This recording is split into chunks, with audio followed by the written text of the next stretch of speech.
जय Hind friend, class 12 के सभी छात्रों को जय हिंद। जी हाँ दोस्तों, आज हम आप लोगों के लिए बोर्ड परीक्षा के लिए मोस्ट इम्पॉर्टेंट सैम्पल पेपर यानी कि भौतिक विज्ञान का पेपर आज लाए हैं, जो कि आपकी परीक्षा के लिए काफ़ी इम्पॉर्टेंट होने वाला है।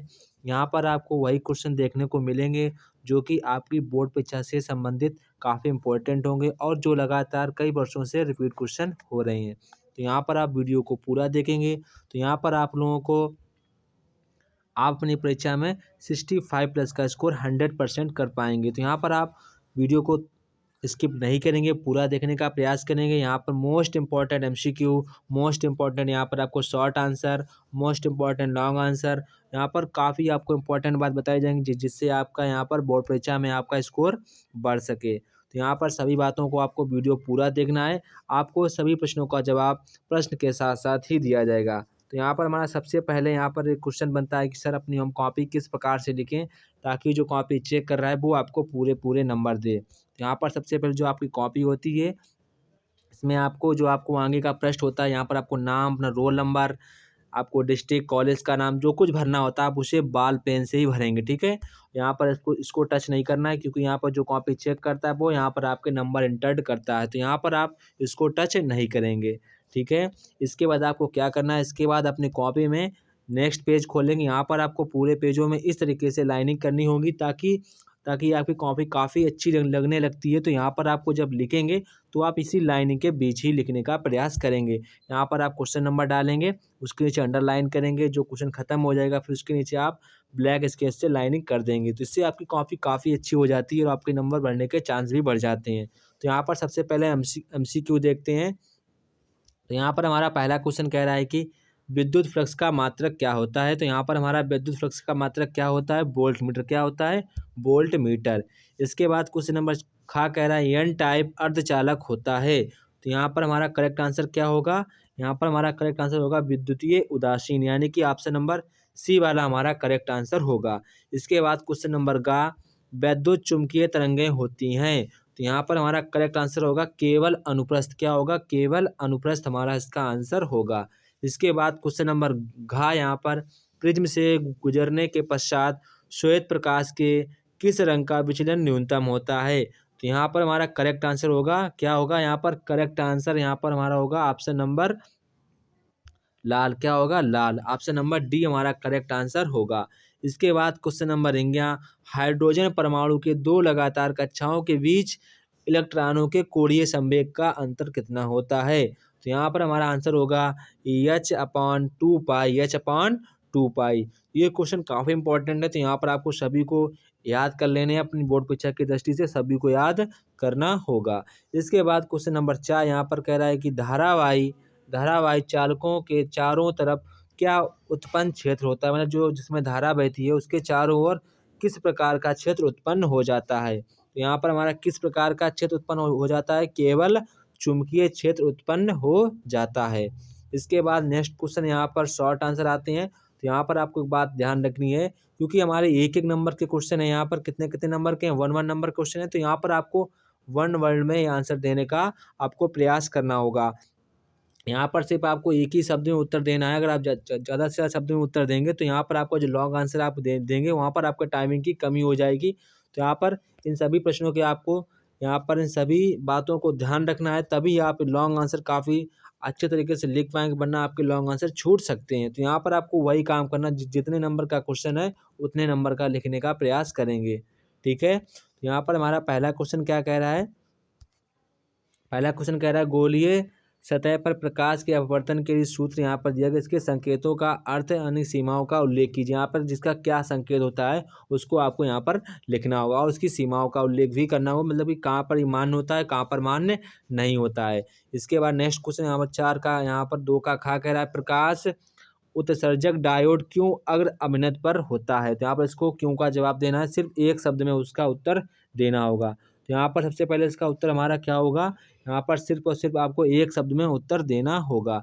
इसके बाद क्वेश्चन नंबर गा यहाँ पर कह रहा है कि यदि प्रिज्म कोण और न्यूनतम विचलन कोण का मान बराबर हो तो यहाँ पर प्रिज्म के पदार्थ का अपवर्तनांक कितना होगा।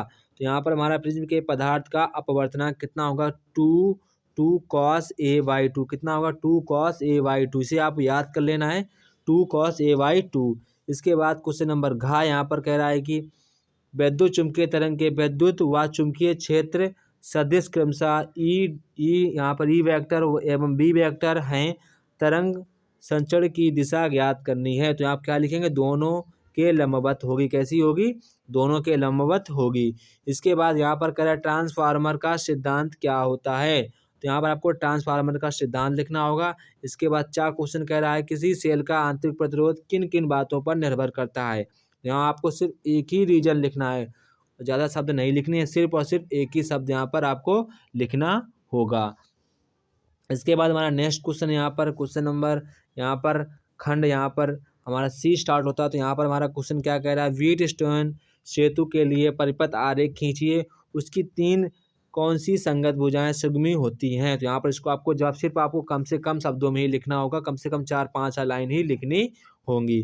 इसके बाद नेक्स्ट क्वेश्चन 3 का ख हमारा कह रहा है शंट से आप क्या समझते हैं, इसका एक अनुप्रयोग विद्युत परिपथ में दर्शाए। तो इस क्वेश्चन को हम पिछले मॉडल पेपर में करवा चुके हैं, तो यहाँ पर हम बार बार नहीं कराएंगे, उसको आप वीडियो को देखेंगे पूरा। इसके बाद क्वेश्चन नंबर ग यहाँ पर कह रहा है +5 डायोप्टर तथा -3 डायोप्टर क्षमता वाले 2 लेंस संपर्क में रखे गए हैं। लेंसों की संयोजन की यहाँ पर फोकस दूरी और क्षमता ज्ञात कीजिए। तो यहाँ पर हमारी इसकी क्षमता कितनी होगी, यहाँ पर आपको क्षमता निकालनी होगी और प्लस आपको इसकी फोकस दूरी निकालनी। तो यहाँ पर हमारी फोकस दूरी कितनी आएगी, प्लस के 50 सेंटीमीटर और क्षमता हमारी कितनी आएगी, यहाँ पर 100, यहाँ पर हमारी 100 यहाँ पर इसकी क्षमता आएगी। इसके बाद नेक्स्ट क्वेश्चन यहाँ पर हमारा घ क्वेश्चन कह रहा है कि एक धातु का कार्यफल आपको दिया गया है। इस क्वेश्चन को भी हम पिछले मॉडल पेपर में करवा चुके हैं। तो यहाँ पर आप सभी क्वेश्चन रिपीट हो रहे हैं, लगातार क्वेश्चन रिपीट हो रहे हैं। तो यहाँ पर इस क्वेश्चन को आपको तैयार करना होगा। हम इस पिछले वीडियो में इस क्वेश्चन का आंसर प्रॉपरली बता चुके हैं, तो यहाँ पर इसको हम बार बार नहीं बताएंगे।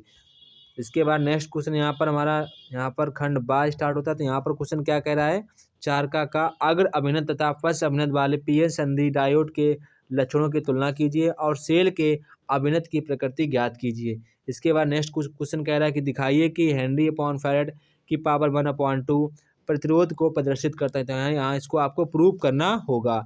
इसके बाद क्वेश्चन नंबर ग यहाँ पर कह रहा है सिर्फ मोस्ट इंपॉर्टेंट क्वेश्चन आपको जल्दी जल्दी से देखना होगा, ये आपके लिए काफ़ी इंपॉर्टेंट क्वेश्चन। अगर कोई क्वेश्चन नहीं आता है तो यहाँ पर आप मुझे इस नंबर पर कांटेक्ट कर सकते हैं, यहाँ पर उसका हम प्रॉपर आपको इसका हल दे देंगे।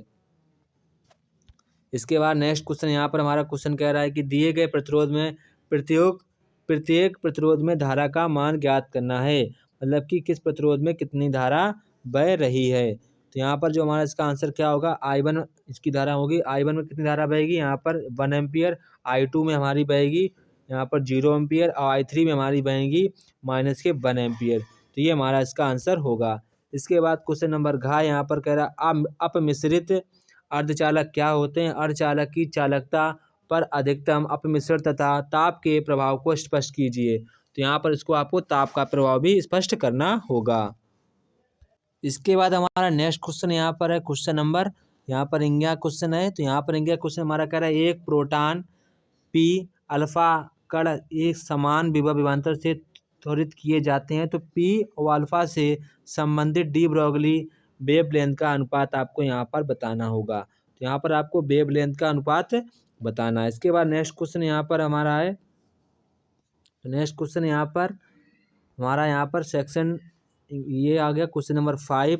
तो क्वेश्चन नंबर 5 यहाँ पर कह रहा है कि 9i तथा 4i तीव्रता वाले 2 तरंगों की परिणामी तीव्रता ज्ञात कीजिए, कला संबंध तथा कला असंबद्ध हो। नेक्स्ट क्वेश्चन हमारा कह रहा है हाइड्रोजन परमाणु के लिए ऊर्जा स्तर आरेख खींचिए, बामर श्रेणी H alpha H beta. Next कह रहा है यहाँ पर श्रेणी की सीमा वेवलेंथ की गणना कीजिए। तो यहाँ पर आपको सभी की वेवलेंथ की गणना करनी है। तो यहाँ पर जो पहला क्वेश्चन हमारा पूछा गया है एच अल्फा, तो यहाँ पर हमारा इसका आंसर कितना निकल के आएगा, तो यहाँ पर जो हमारा इसका आंसर निकल के आएगा वो आएगा 36/5 इंटू में 912 एंगस्ट्रॉन। ये हमारा पहले का आंसर हो जाएगा। इसके बाद जो नेक्स्ट पूछ रहा है एच बीटा, यहाँ पर जो हमारा इसका आंसर निकल के आएगा वो आएगा 16/3 912 एंगस्ट्रॉन। ये हमारा सेकेंड का आंसर निकल के आ गया। इसके बाद जो हमारा नेक्स्ट क्वेश्चन पूछ रहा है सीढ़ी की सीमा की वेवलेंथ की गणना कीजिए। तो यहाँ पर हमारी इसकी वेवलेंथ कितनी होगी, 4 × 912 एंगस्ट्रॉन। तो ये हमारे इसके आंसर होंगे। इसके बाद क्वेश्चन नंबर गा यहाँ पर कह रहा है कि प्लेटों के बीच आंशिक रूप से परावैद्युतांक पदार्थ से भरे यहाँ पर क्या पूछ रहा है,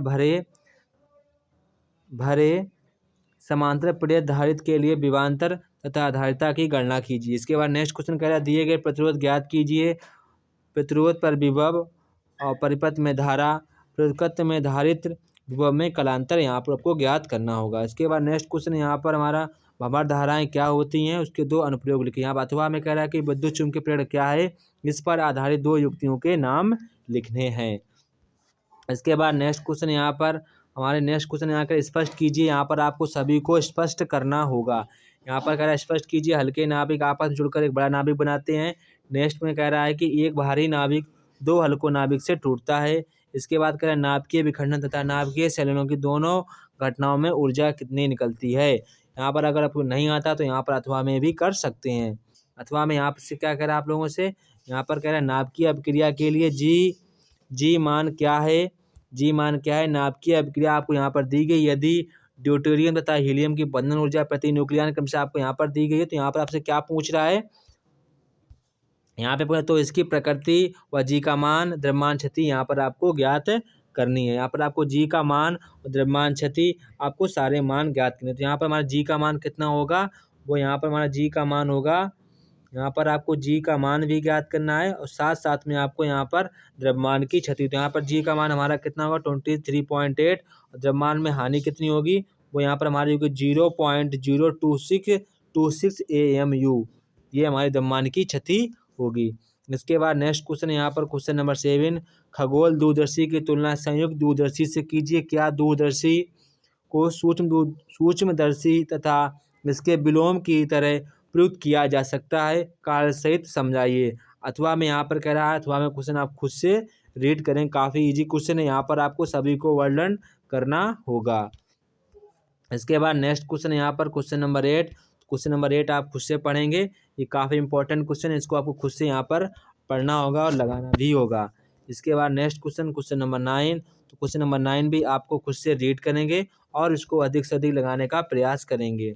अगर आपको कोई भी आंसर नहीं आता है तो यहाँ पर आप मुझे इस नंबर पर कांटेक्ट कर सकते हैं। तो यहाँ पर आपको जिस भी प्रश्न का आपको हल नहीं आएगा उसको हम प्रोवाइड करा देंगे। यहाँ पर इस वीडियो को आपको पूरा देखना है और आपको काफ़ी को काफ़ी अच्छा तरीके से बनाना होगा, तभी आप एक अच्छे तरीके से नंबर मिल पाएंगे। जय हिंद दोस्तों, फिर मिलते हैं अपने नेक्स्ट वीडियो में। तब तक कि आप सभी लोगों को जय हिंद।